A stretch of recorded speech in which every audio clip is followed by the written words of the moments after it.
नमस्कार साथियों, मैं संजय नामदेव। स्वागत है आपका हमारे चैनल पर। आज हम प्रश्न बैंक कक्षा 9वीं सामाजिक विज्ञान विषय जो हमारा चल रहा है, इसके सेकंड भाग में भूगोल के बारे में हम पढ़ रहे थे। और भूगोल का जो अध्याय 2 हमारा है, भारत का भौतिक स्वरूप, इसके ऊपर हम आज चर्चा करने वाले हैं। आपसे जो प्रश्न बैंक के प्रश्न हैं उनके सही विकल्प और सभी प्रकार के उत्तरों को हम आपको यहाँ उपलब्ध करवाएंगे। इसलिए आप पूरे वीडियो को ध्यान से देखें, समझें और इन्हें अच्छे से अपनी कॉपी में लिख करके याद करें। सही विकल्प चुनकर लिखने वाले प्रश्नों की यदि हम चर्चा करें आपसे, तो भारत का सबसे ऊंचा पर्वत, तो पहले वाला जो है इसमें आ जाएगा हिमालय पर्वत है। फिर उत्तर भारत के विशाल मैदान में पाए जाने वाली मिट्टी कौन सी होती है, तो इसका जो उत्तर होगा वो होगा जलोढ़ मिट्टी वहाँ पर पाई जाती है। निम्न हिमालय तथा शिवालिक पर्वत के बीच की घाटी को कहते हैं, दून घाटी उसे कहते हैं। इसका भी पहला वाला उत्तर हो जाएगा। इसके बाद हम आगे देखें यदि, तो घ वाला हिमालय की पूर्वी सीमा निम्नलिखित में से कौन सी नदी पर बनी है।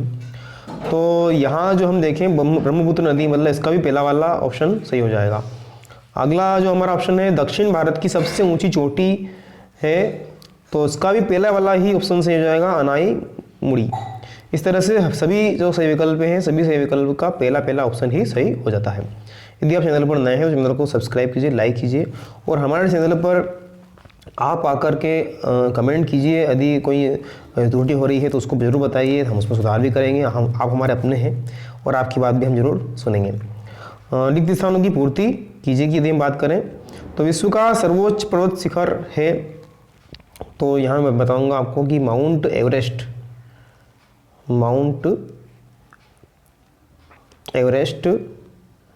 जो है वो प्रथम सर्वोच्च शिखर है हमारा। फिर शिमला, मसूरी, नैनीताल, ये कहाँ नगर हैं, किस तरह के, तो ये पर्यटन के रूप जैसे नगर हैं जहाँ पर्यटन के लिए जाया जाता है। अगला है हमारा, क्षेत्रफल की दृष्टि से भारत का सबसे बड़ा भौतिक प्रदेश जो है इसमें आ जाएगा उत्तरी मैदान में है ये हमारा उत्तरी, इसके रिक्त स्थान में आ जाएगा उत्तरी मैदान।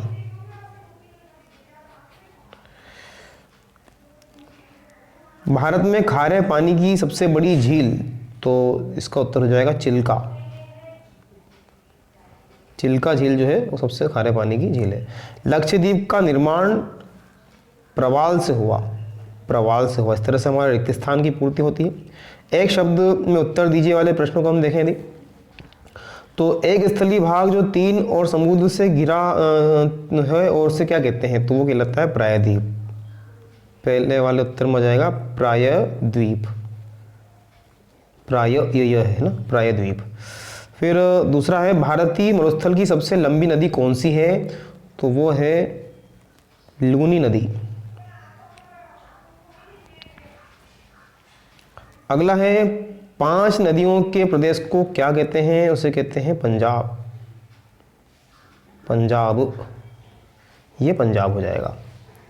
फिर भारत का एकमात्र सक्रिय ज्वालामुखी कहाँ स्थित है, तो वो है निकोबार द्वीप समूह जो है ना हमारा, निकोबार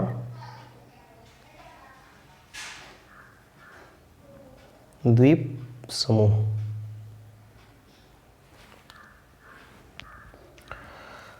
अगला है, काराकोरम पर्वत श्रेणी हिमालय के किस भाग में स्थित है,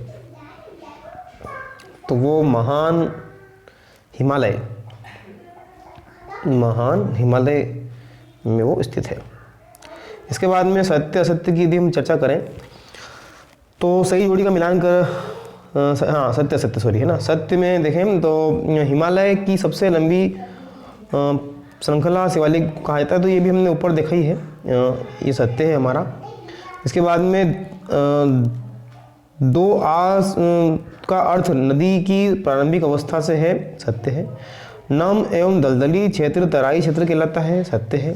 दक्षिण का पठार एक त्रिभुजाकार भूभाग है, सत्य है।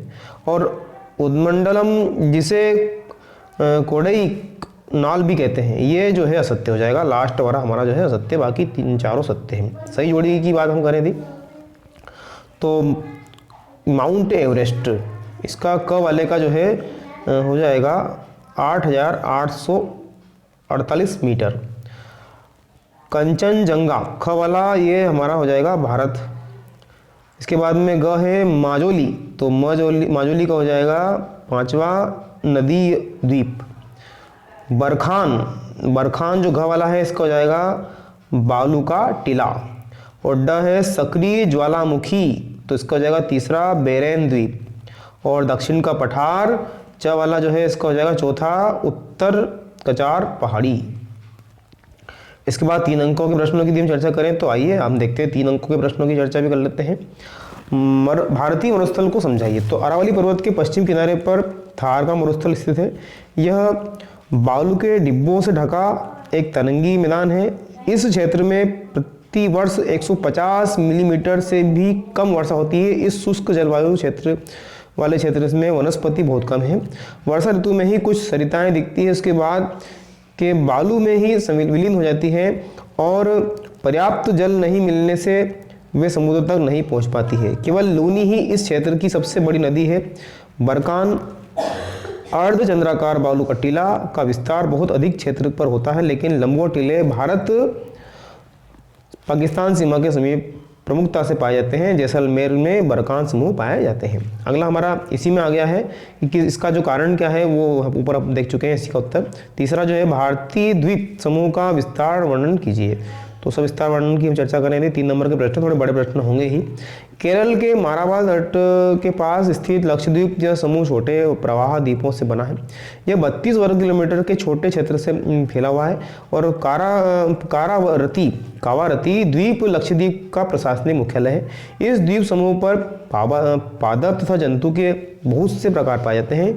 पैसली द्वीप जहाँ मनुष्य का निवास नहीं है, वहाँ एक पक्षी अभयारण्य है। बंगाल की खाड़ी में उत्तर से दक्षिण की तरफ फैले द्वीपों की श्रृंखला अंडमान एवं निकोबार द्वीप है। यह द्वीप समूह आकार में बड़े संख्या में बहुत तथा बिखरे हुए हैं।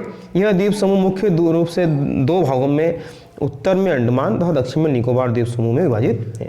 फिर प्रवाल से आप क्या समझते हैं? प्रवालों की जो है प्रकार हमको बताना है। तो प्रवाल पालिप्स कम समय तक जीवित रहने वाले सूक्ष्म प्राणी हैं जो कि समूह में रहते हैं और इनका विकास पिछले या गर्म जल में होता है।